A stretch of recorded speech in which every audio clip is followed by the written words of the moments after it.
ما سوال اعلان مصالحه ملی نمودیم. چرا؟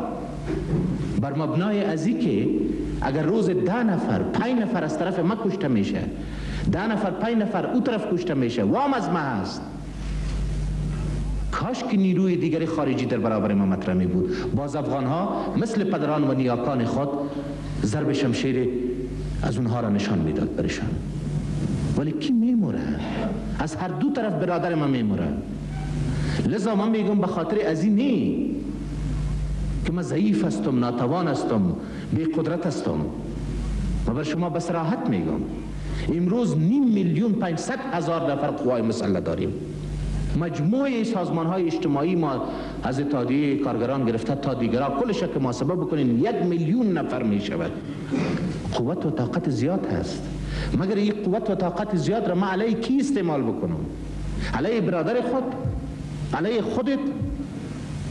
همین موسفیدان ما و بزرگان ما در اونجا کتمه جمع شدن، خو یا کتمه فارسی گپ میزنن یا کتمه پشتو گپ میزنن.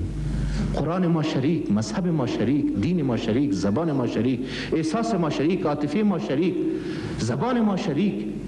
پس ما علیه کی بجنگم؟ لذا سوال زور آزمایی در برابر برادر لازم نیست.